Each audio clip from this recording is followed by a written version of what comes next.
this.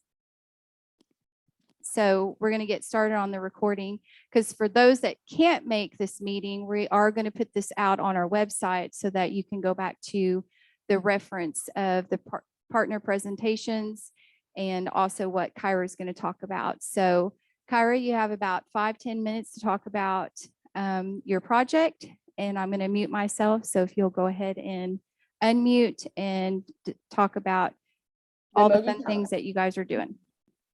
Yes, hi. So I'm Kyra. I am the social media specialist for COEB. And me and my partner, Jackie, we were thinking about a way to get people more involved with our social medias, because that's where all the youth is. So if we could get like more youth on our social media, they would see what resources we have. And then, you know, they'd sign up. So we started a challenge called the Emoji Challenge. Let me see if I can share my screen with you guys. Well, I can send them the files in here. So basically, we're just asking you, like, hey, show us using emojis what resources your organization offers.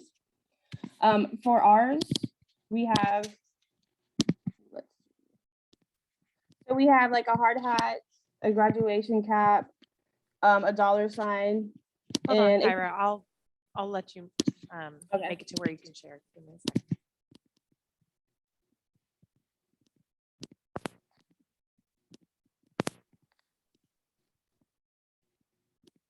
Okay, try now.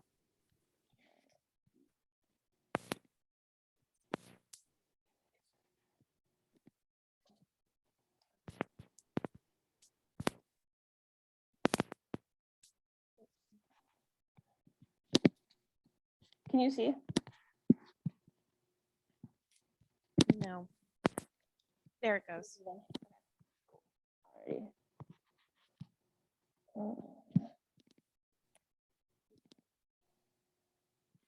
you go. All right.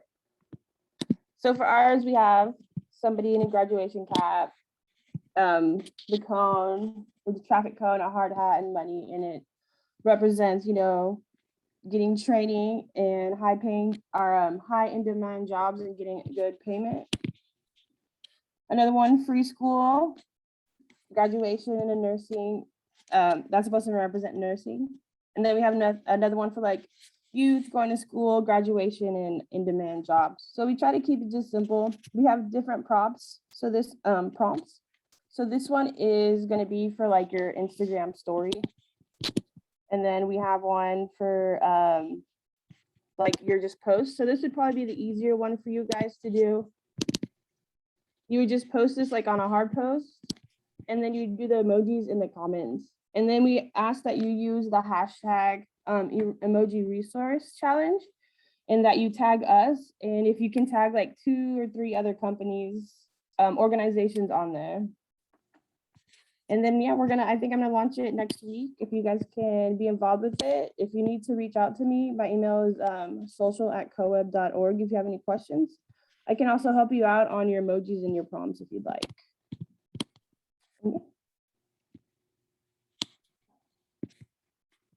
Okay, and thank you, Kyra, and I'll get your information out to the partners group, and we'll also post it on my page. So thank you for that. I think it'll be kind of a fun assignment for all of us as we start to share and learn about one another. So thank you again, Kyra. Yeah, thank you. Yeah, so I'm going to hand the microphone over to Dana, who's also here today at Gordon Cooper, helping me run my computer so that she can help with the chat room.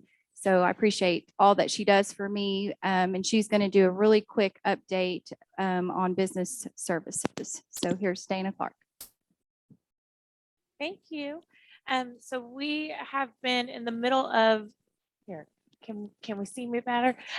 We've been in the middle of the National Apprenticeship Month. There have been a ton of different sessions that have been happening during the month that have been hosted by the Office of Workforce Development. And if you're a part of my business services network, you've probably received just a ton of emails that have all sorts of information regarding those sessions. Also, we have been going out and talking to a lot of employers about engaging in this apprenticeship programs. and other ways in which we can help employers. So we've been working diligently on trying to engage more employers so that way we can have a more robust list of employers that are at our disposal for our job seekers too. So, Bill, have I missed anything? Carol, have I missed anything?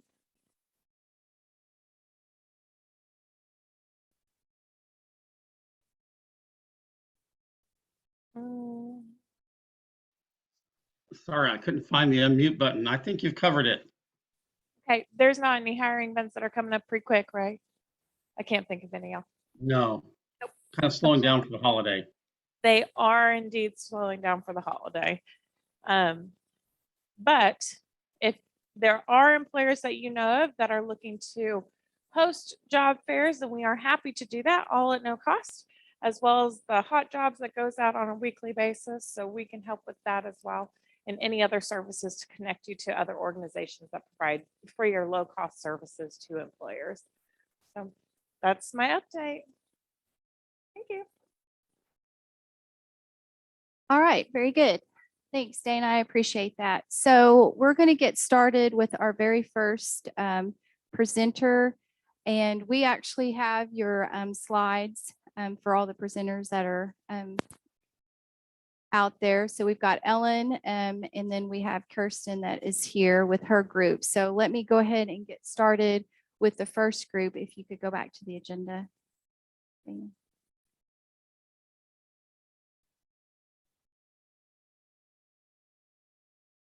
Okay, so we have Kirsten Lee. She's the Clinical Director of Life Recovery Services.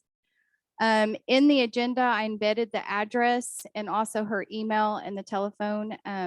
I just came to learn about her through a couple of email correspondence this last month, and I asked her to come and talk about her group. So we're going to let you all share on your end, Kirsten. So if you can hear me, you want to go ahead and share your PowerPoint. If not, we can pull it up on our end.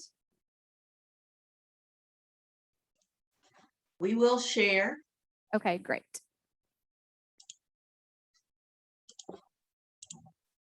It's telling us that we don't have permission yet.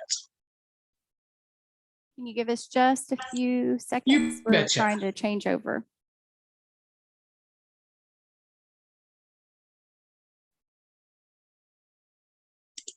Okay, you should be good to go.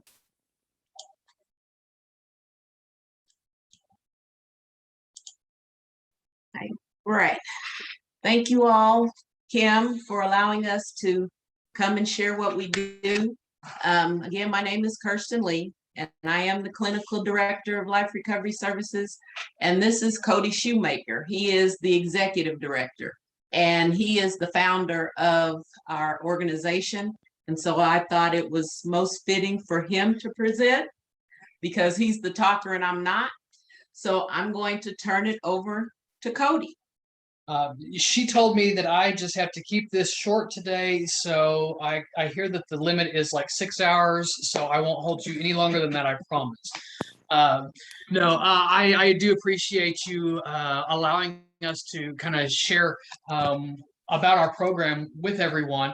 We have sent this in, and I understand that they're going to share it with you, but at the very end of the presentation, you will see our contact information, and you are more than welcome to reach out to us in the event that anybody would like for us to speak at your organizations in person or via Zoom, any of that.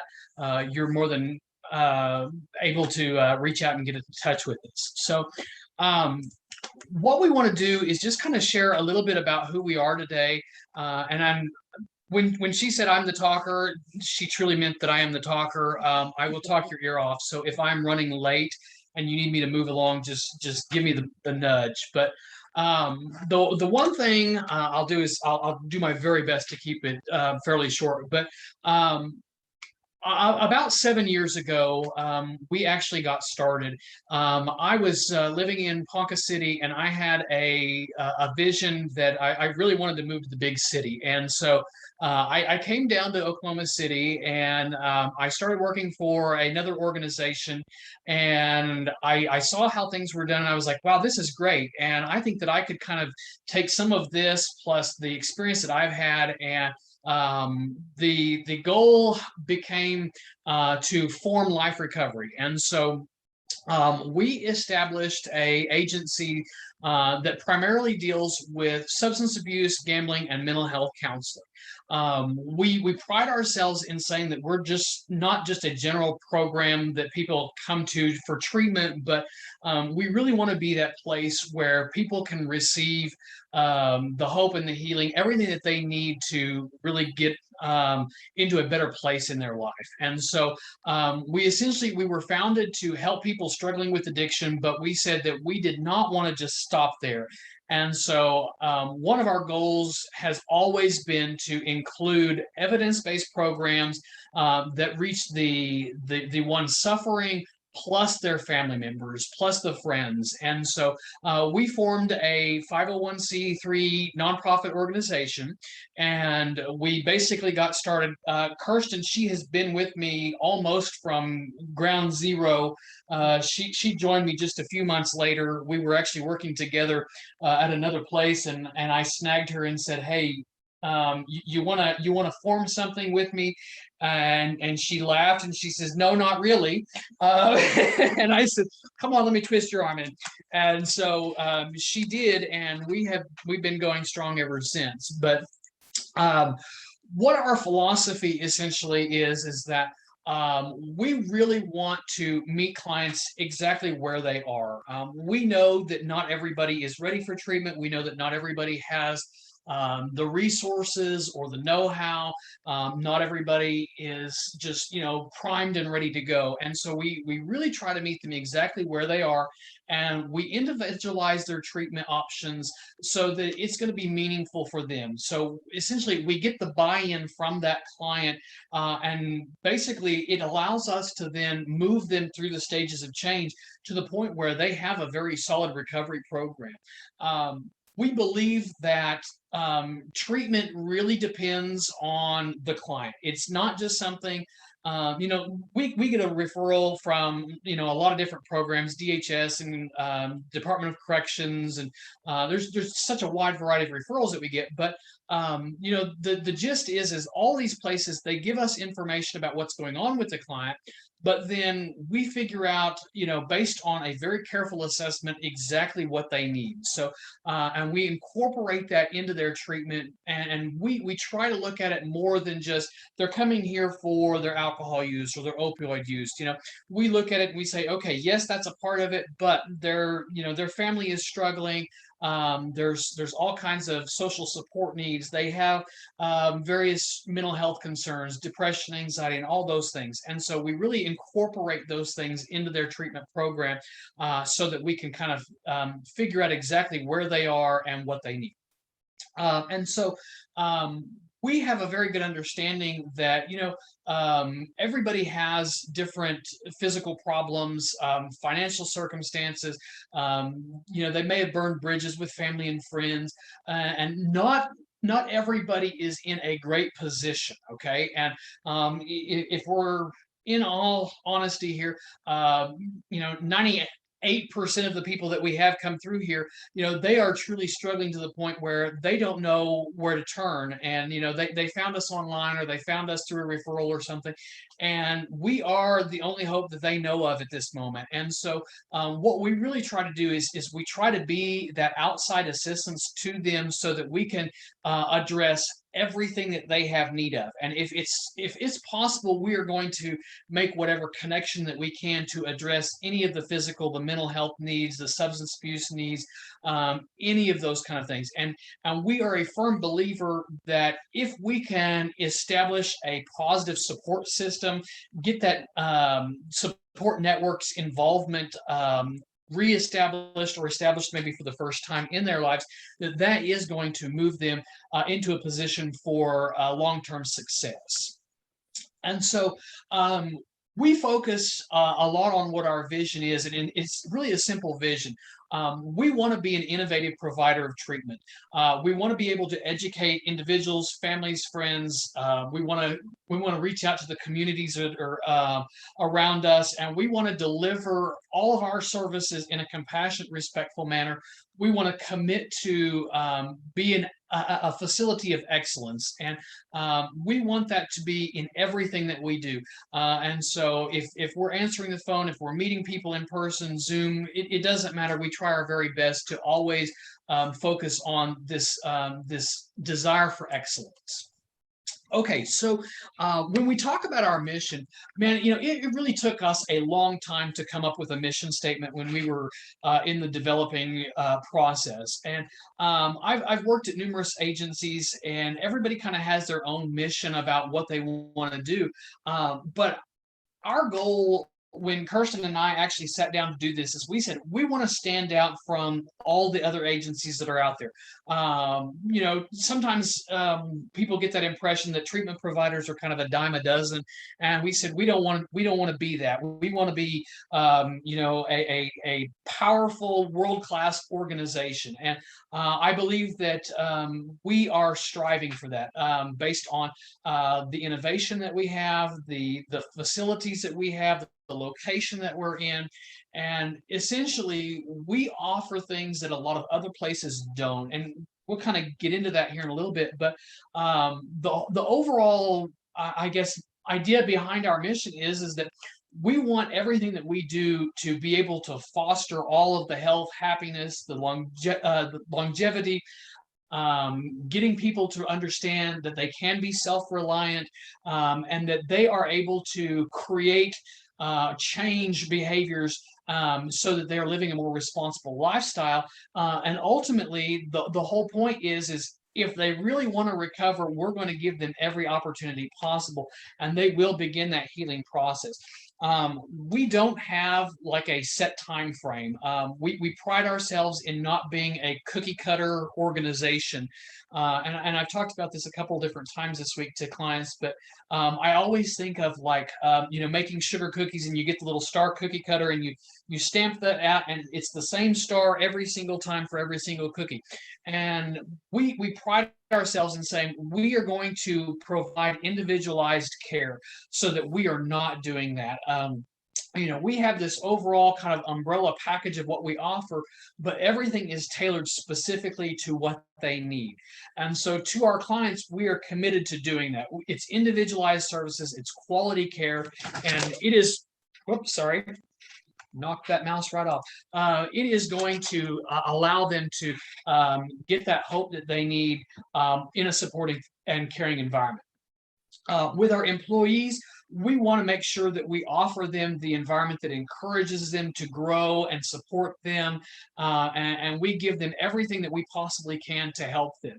And our facility, we're located in Del City, and we are integrated within our community. We know the people that we service, the neighborhoods, and we are attached with fundraising opportunities, and we work with different organizations that are right here to support them.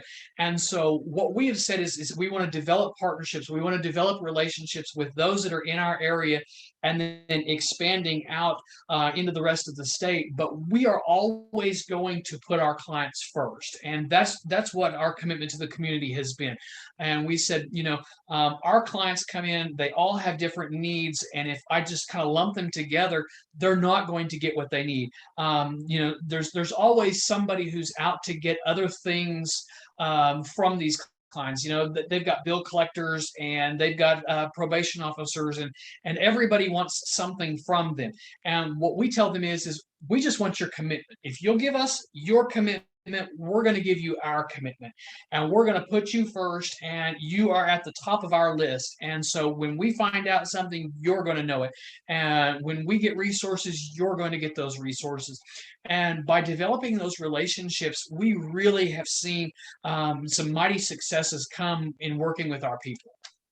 And so the one thing that we do is we created a staff here where we truly we feel like we've got some of the best people that are out there. We have people who have personal experience. We have people who have advanced degrees, knowledge in the field. Our therapists, they have a variety of backgrounds. Kirsten, she is a licensed professional counselor. I'm licensed alcohol, drug, and mental health counselors. We have individuals who are working under supervision for these things. We've had social workers and marriage and family workers. We've had people who have such a wide variety of backgrounds. We also I actually I have a international certification for gambling counseling as well, and we've got a few others who are just under supervision for a variety of things. But all of our therapists, they are all trained in trauma-informed care. We have a few, Kirsten is one of them, who have gone through the certification program for trauma-focused cognitive behavioral therapy. And so, but regardless, every one of our staff, we are well in tune with how trauma affects our people and the decisions that they've made. We have extended staff to include case managers and peer recovery people. Some of them are actually serving dual roles, but our case managers are attached to every single case that comes through, regardless of payer source, and they are helping. They check in at least once a month with our people to make sure that their needs are being met. The peer recovery people, they bring in that perspective of, I've been there, I've done that, I know exactly what you're facing. And so that gives us a opportunity to really help people from both the clinical side of things and the actual, been there, done that scenarios. We also focus a lot on cultural competency. We have hired such a diverse staff. We come from all different kinds of backgrounds, values, belief systems, religions, disabilities. I mean, so many different opportunities. I guarantee we are going to be able to find a therapist, a case manager, peer recovery person who actually meets the needs of our clients. Currently, we have staff who speak English, Spanish, and Vietnamese. We kind of joke around, but we've had people that have such varied backgrounds that we are going to be able to have to be able to meet with you. If I can't do it in the language that I speak, I have connections where I'm going to be able to connect you with somebody who will. We really believe in scope of practice and knowing what our limitations are, and fluent in English, Spanish, and Vietnamese. But we also we have one of our case managers and peer recovery people that they actually speak just a little bit of French, just a little bit of Portuguese as well. And so we don't advertise that as being fluent in it, but we certainly can get the information out to know what's going on. Okay, so as far as treatment opportunities go, as I mentioned, we kind of do this whole umbrella thing of substance abuse, gambling, and mental health concerns. We always encourage our people to attend self-help meetings for additional support, but it's not anything that we ever require. We are very well informed and know that that's not for everybody. As far as age groups go, starting at age 4 and up, I think our oldest client is dawning close to 90, I think, right now at this moment. But we work with them, and there's a lot of people that say, well, what can you really do with a 4-year-old? You would be surprised at how in tune that they can actually be.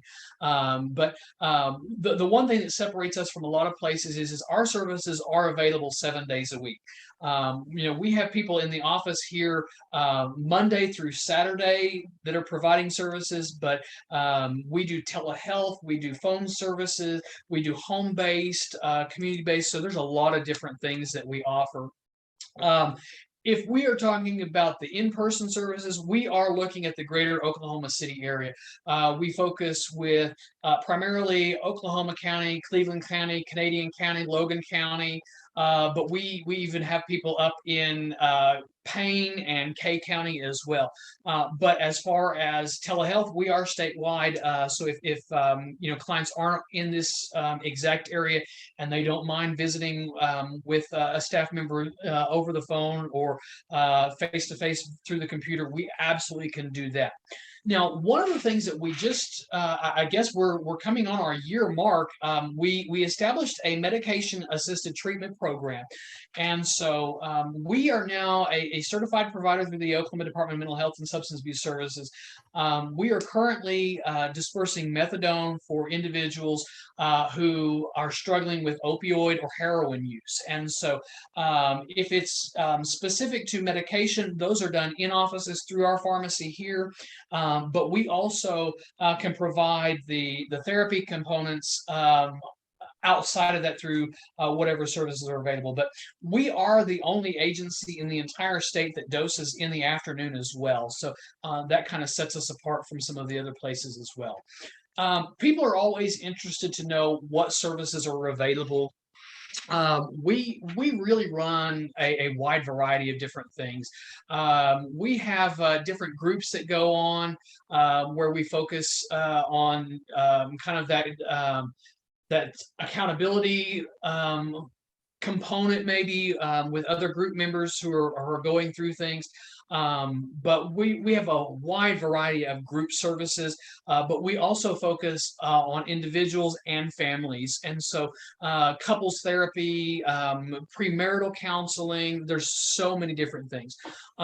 We also do drug testing. That's a big one. A lot of our referral sources, they like the fact, and we have two options. We have those immediate tests that are done right here in the office, and we actually have a lab across the street that will take it via urine or blood, either way, and so we can deal with that. But let me just kind of run down the list a little bit here so that I don't miss anything. But anger management programs are available, and we're actually in the process of applying to become a BIP program for batterers intervention as well, which is along the lines of anger management, but that's still in the works. Hopefully by the end of the year that'll kind of be moving forward. But we've mentioned case management and rehab, but anybody that needs community outreach. So if you would like for us to speak to your organization, your groups, churches, anything like that, we absolutely do that.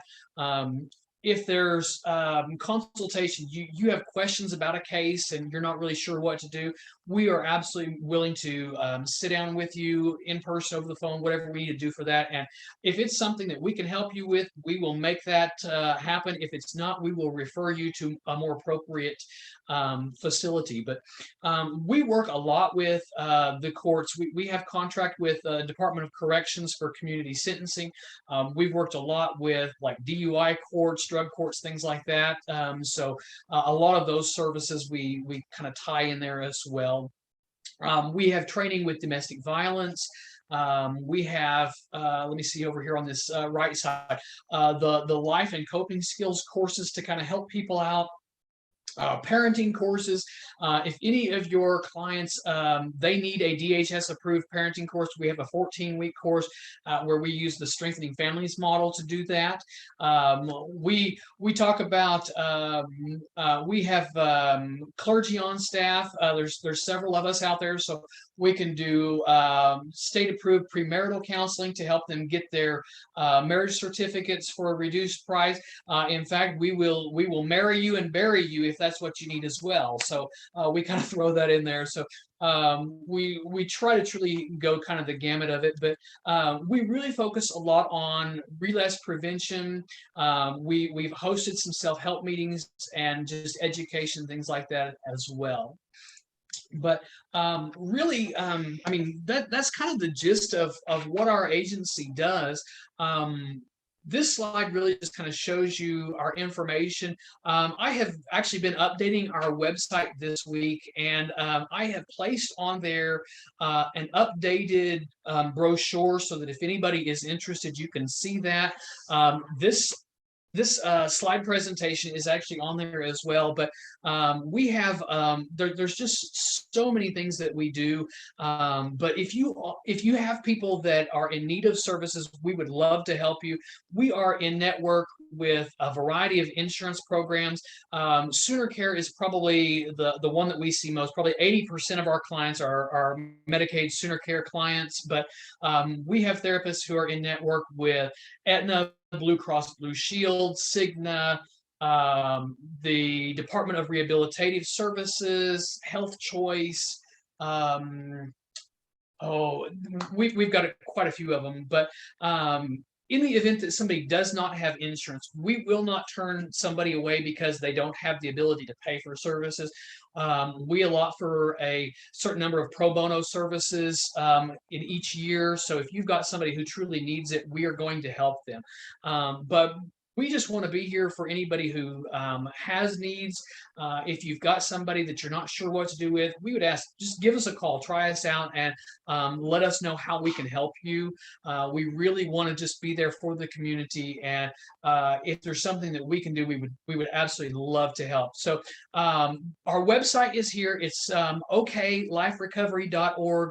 That has tons and tons of information on there. You can actually print out forms for referrals. You can submit them online to us. It's all HIPAA compliant, 42 CFR compliant for confidentiality. There's a way to email us there with mine and Kirsten's.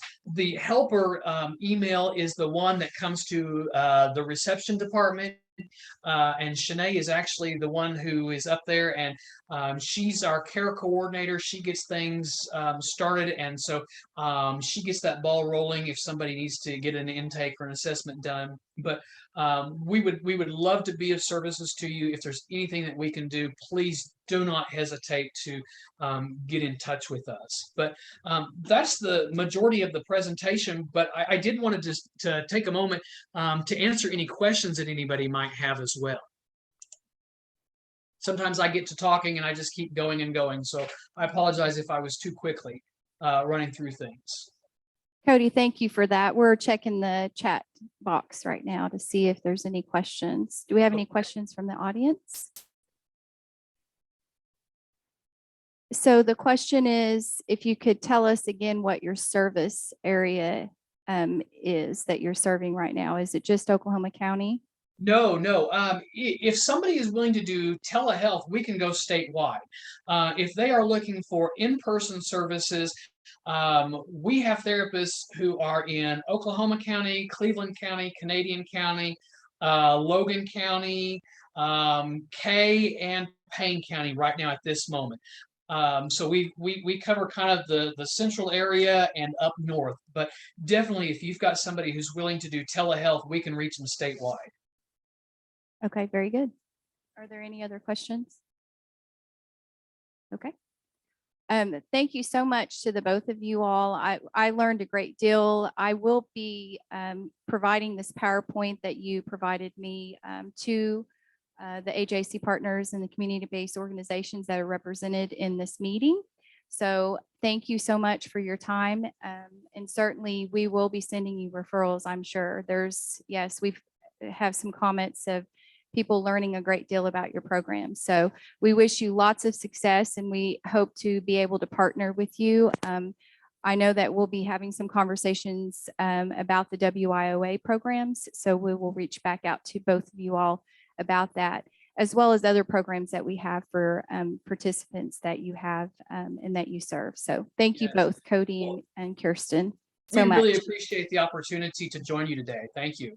Yes, absolutely. And again, we'll send out their information so that if you would like for them to speak to any of your agencies or your organizations, they'll be able to accommodate and help you with that. So again, thank you both.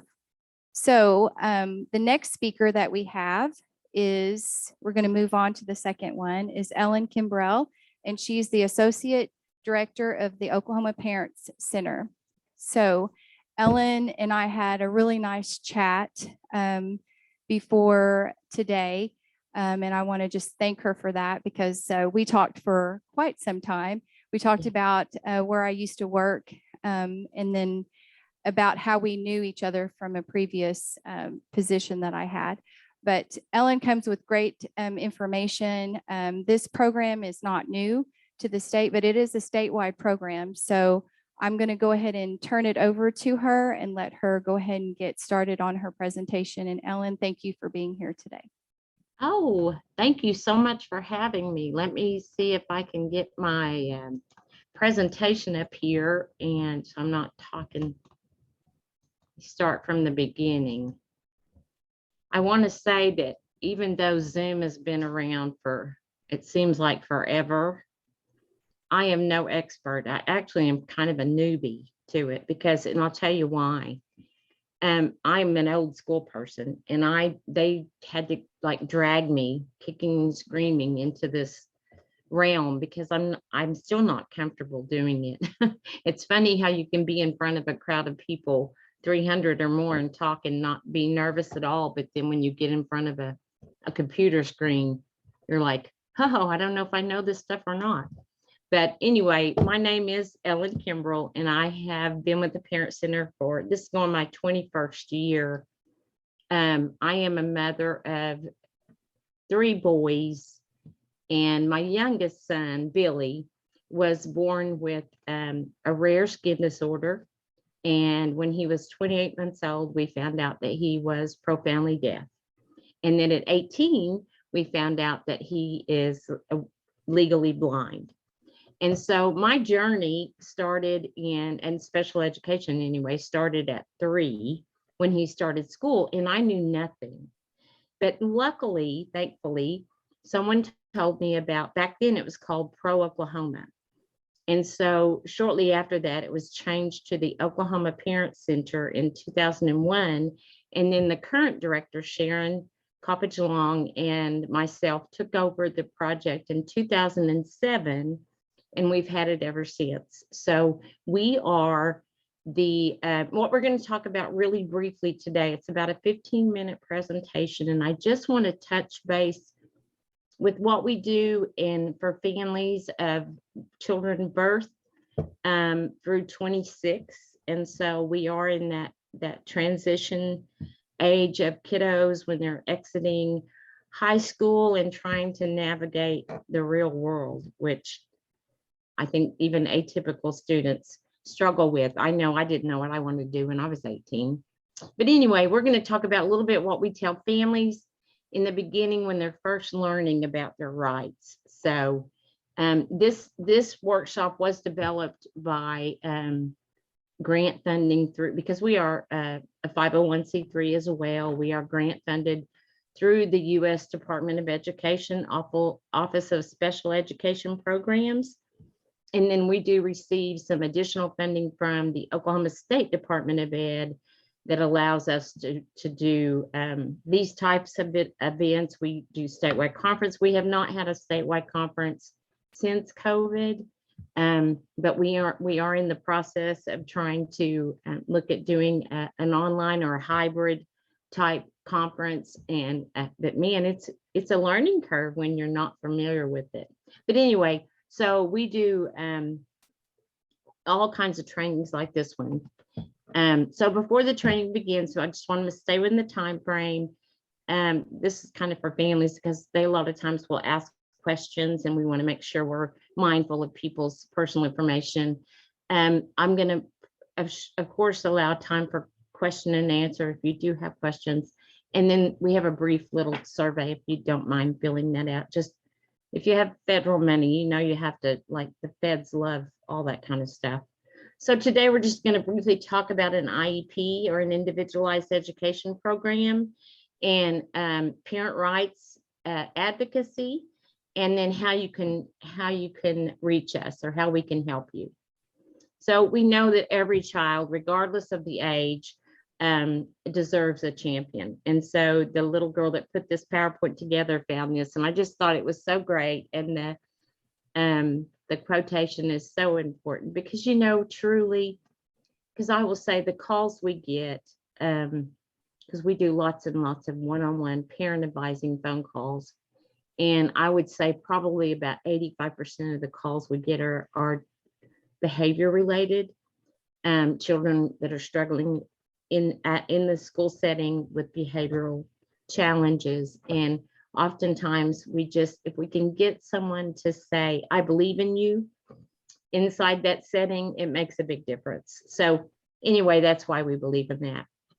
So beginning in age 3, if a child has been identified as having a disability, and there are 13 categories to qualify for an IEP at the school age level 3, beginning at age 3, it does address both the academic and the functional, and that is all the way through their 21st birthday or before or graduation, whichever comes first, because they do have the right to go to school until through their 21st birthday.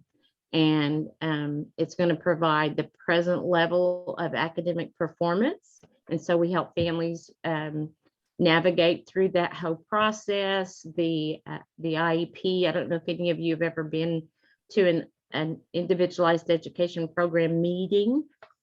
If you have, I applaud you for surviving it and moving forward in your life, because they're not the funnest things in the world to attend. Although it's easier when it's not your own child, I will say that. It also is going to provide, they look at related services and in the natural environment of the child at this age. And then 5 and up, it's, we're going to look at the same things all across the board. And of course, we can't evaluate or can't determine services for the child until they're evaluated. And so schools are responsible for that piece beginning at age 3 as well. Now in our state, we have Sooner Start, if you've heard of that program, and that's the program that serves birth to 3. And so we're going to make sure that those kids are served, and then they transition at age, 6 months before 3 into public school. So, but just because they qualified for family service plan doesn't mean they're going to qualify automatically for an IEP.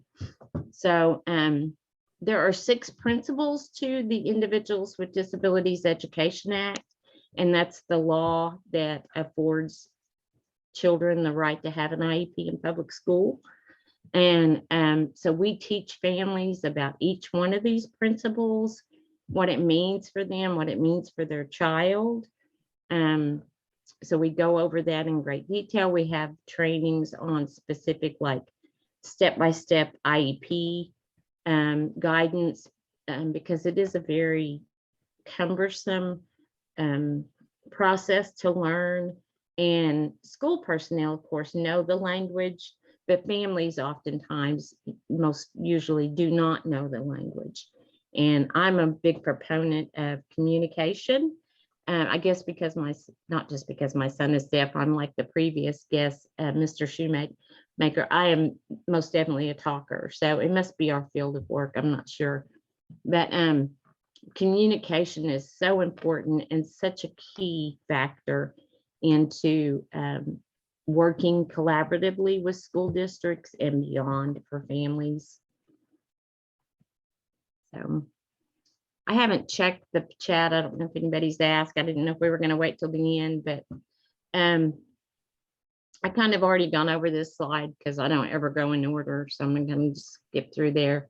Now, I do want to say a little bit more about the Parent Center. We are, like I said, statewide. We do have offices across the state, not in every area. We don't have anybody in the northwest part, and our south. I guess I could be more southwest because I'm down by Norman. But we serve the host state. We provide training and information and resources on specific information that families are looking for, not only on the Individuals with Disabilities Education Act, but also the related laws of Section 504, which is the law that covers you from birth to death if you have a disability and you need accommodations in a school setting, a college setting, a career tech program, even an employment setting. So we're there to help families understand those services and what those laws mean for them and their child or student. And transition is very important to me, very near and dear to me. We still struggle with Billy. We still have not found really anything that fits him. He didn't have a real good experience with Department of Rehabilitation Services. And so he's a little reluctant to step back out there. But anyway, we work collaboratively with the Oklahoma State Department of Ed, the Special Education Resolution Center, the Oklahoma Directors of Special Education. We do training for them. I mean, we are very active in all of those areas. And with over 130,000 students in our state on IEPs, that's not counting 504 plans, that's just IEPs. We believe we are a much needed service, and we are very thankful to be part of it and helping families navigate through this, because we are all parents of children with disabilities, or a person with a disability ourselves that work at the Parent Center. And so we've kind of all been there, done that type situation. So anyway, we are just here to help you with we've never turned anybody away. So if you have a kid that's 40 and you need information, call us. We're not going to not help you. So anyway, I thank you so much, Kim, for having me today. I much like Mr. Shoemaker, hope I didn't speak too fast. I sometimes tend to do that when I'm nervous. So, but I appreciate the opportunity to present to you guys today. So thanks for having me. Thank you, Ellen. I appreciate the information that you're sharing. Again, this is a statewide resource, and part of what I do, and you all know that, is to try to bring some meaningful resources for all of our partners, and also so that we have an opportunity to share what's out there. One of the things Ellen and I talked about when we reconnected was the struggles that parents are having right now with having to teach their kids at home. I mean, the pandemic just really taught us a lot about ourselves, and really and truthfully, if you haven't thanked a teacher in a while, you should, because what we have come to learn is that parents are sometimes not the best teachers, right? But think about those that need that little additional help, as Ellen was talking about, those with individuals with disabilities, and then needing to parent and teach their child at home. So the struggle is real. You all know that. So when I reached out to Ellen, it was with purpose. I said, you know, we really need to find an avenue and a program that will be able to at least advocate for those that are at home, that maybe are struggling with the school systems about trying to get their kids back into school. Kids, we all know that if your kids are at home and you are their primary caretaker and the schools aren't letting your kids back in, then you're not at work, right? That's right. And this is a problem. So anyway, Ellen, thank you so much for all of what you do. I know that, like I said, we had a connection before this job, and she actually helped quite a few of my kiddos that were on juvenile probation. So I certainly appreciate all that she did to help those folks out. And do we have any questions in the chat? I'm typing in my email. Somebody Okay. asked that, but it's ekimbrel@oklahomaparentscenter.org. I'll go ahead and finish typing it. Okay. And then there was a question about the DDSD waiting list. We do participate in those the wait list meetings, and we make families very aware of it, because that voting block of families are they're the ones that are going to move that needle for that wait list. So we truly encourage families. But you know what we find, and a lot of times, regardless of the age, when we get them, they don't know anything about it. And their kid might be, 15, 16 years old. And the wait list is, what is it? 7 years, 8 years now still. So, but we do actively try to stay on top of at least information to share with families.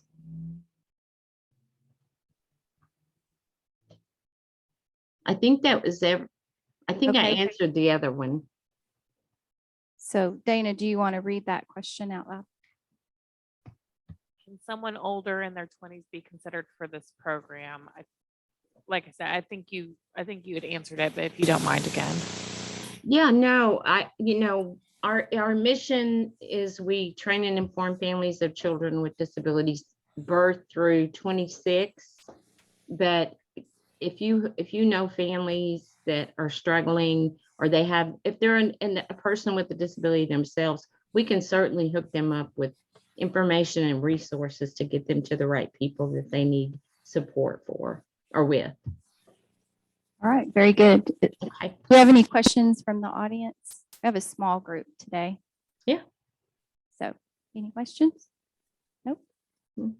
Yes, the question was, will I send out Ellen's contact information? And absolutely, we will have it on our website. You all know I have a partners page, and we will definitely have that information out there. And then I will send that out to those that came today, and then those that didn't come can certainly get the information from my page. So Ellen, thank you again for today. It was, well, thank you for both of my speakers, actually 3 speakers today, for coming and presenting.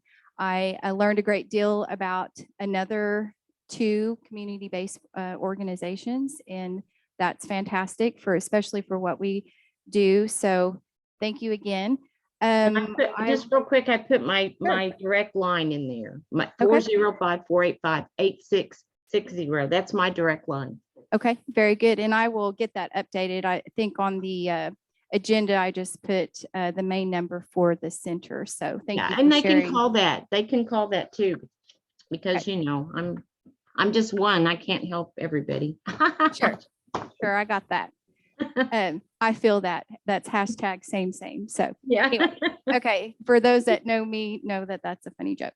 Okay, so I would like to thank everybody again for being on our meeting today. I know it's kind of a struggle to come in person, but I appreciate those that are here today. Our next meeting, as listed on our agenda, is Thursday, December the 16th. We're going to be at the CoWeb office, or actually the Centennial Building, which is at 3813 North Santa Fe in Oklahoma City, in the conference room, which is 116. I have Jared Williams and Kayla Woodbury will be there to talk about Unite Us. And I may have another speaker, I don't know, but if not, Jared, I hope you come prepared to talk for a long time, which he doesn't mind. I've known Jared for a brief bit, but he lets me tease him a lot, so I appreciate that. So as we conclude this meeting, I just want you all to know how thankful again that I am for you all. I know Thanksgiving is just around the corner, so my hope for you all is that you have a table full of food with all of your favorite things that you like to eat and your favorite people. But if it's not your favorite people, Tom Samar has volunteered to go ahead and take those folks off your hand, and I will give you his address offline. Just ask. So just kidding. Anyway, I have to tease him a little bit. So anyway, you guys have a great Thanksgiving. I will be gone the whole week of Thanksgiving. So if I don't answer your emails or phone calls, don't worry about it. I will do it the following week. So you guys have a blessed Thanksgiving, and thank you so much for attending today's AJC Partners and Friends meeting. Appreciate you all. Bye-bye.